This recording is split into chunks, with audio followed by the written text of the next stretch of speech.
hapo kwa sababu hakuna mkono wa serikali kwenye kazi zetu. Serikali tumejaribu kukaa nayo muda mrefu, wamekuwa wakitukwepa. Tangia tuwakilishe kilio chetu kwa mheshimiwa waziri, tumpelekea habari waziri wa nchi, mpaka leo tokea mwaka jana mwezi wa 5 tarehe 11 saa 5 asubuhi mpaka leo tunaongea na nyie mwezi wa pili mwaka 2013, hakuna salamu za kuitwa na waziri mkuu wala serikali yake. Lakini ningependa kuambia Watanzania wenzangu, kama baba hajui wajibu wake, mtoto ana haki kwa baba yake. Kwa hiyo sisi kama Watanzania tumelifanya hili bila kusubiria wajibu wa serikali kwetu.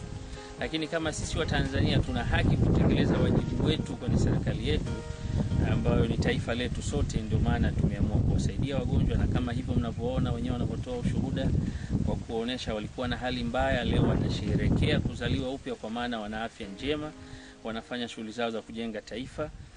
Hapo mbele tunapokwenda kila kitu ni hatua. Hatua ya kwanza hii, hatua ya pili tutaona namna gani tunaweza tukapunguza tatizo, kuweka sawa tatizo la bei na watu wale wa hali ya chini wakafurahia huduma hiyo na wakaweza kulisaidia taifa letu tukaondoka kwenye maradhi. Kuna siku moja nilisikiliza bunge letu la Jamhuri ya Muungano wa Tanzania, wabunge walipiga makofi kwa kusherehekea mwenzao Profesa Mwandosa kurejea bungeni. Mzee yule nikimnukuu alisema afya kwanza, baada yeye kuugua. Wakati yeye hajaugua alikuwa hajajua kama afya ni kwanza. Alivyougua akawaambia jamani, afya kwanza.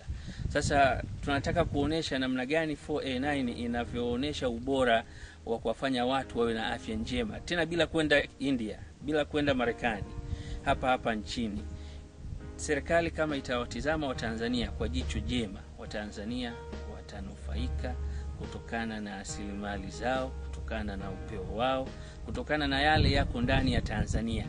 Ni utumwa wa kiakili unaoharimu wa Tanzania kudhani kama nje kuna ufumbuzi sahihi kuliko Watanzania waliokuwa ndani. Nimewaonesha Watanzania, kijana wangu Mpapai amefanya kazi nzuri na mimi siwezi nikamlinganisha na maprofesa wa Tanzania. Yuko mbali kuliko maprofesa wa Tanzania, kwa sababu kutizama kazi wanaofanya maprofesa wa Tanzania na kazi aliyofanya kijana wangu ni tofauti sana.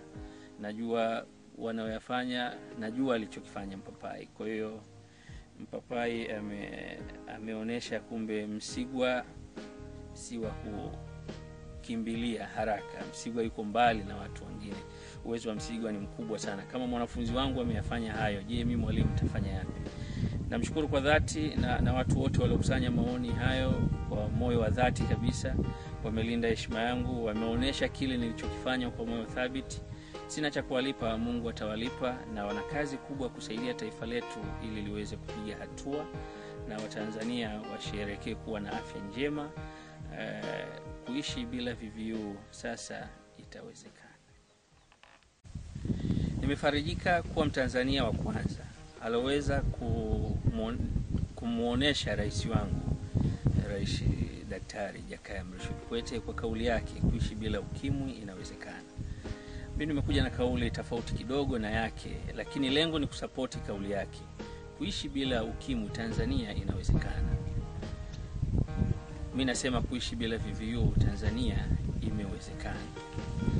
Kuishi bila kansa Tanzania inawezekana. Mtamuona binti albino ambaye alikuwa anasumbuliwa na kansa Ocean Road. Rekodi zake zipo, lakini leo anafurahi na kutoa zawadi ya kitu kidogo kile alichokuwa nacho, kuondokewa na maradhi ambayo maprofesa wetu wamechemka pale Ocean Road. Kwa kuishi bila kansa inawezekana.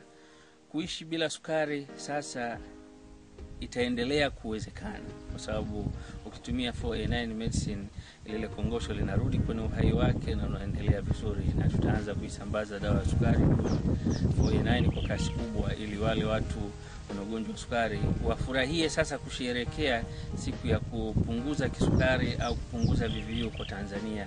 Inawezekana. Maradhi yote, madonda ya tumbo, miguu kukosa nguvu, kiuno kuwa kizito, mgongo kuwa mzito, kichwa, usingizi, hayo yote wa Tanzania, nashukuru 90% ya Watanzania wa mkoa wa Morogoro wamethibitisha hilo, na sasa mikoa mingine itafuata. kuthibitisha hilo. Kwa hiyo kuishi bila maradhi nyemelezi sasa imewezekana.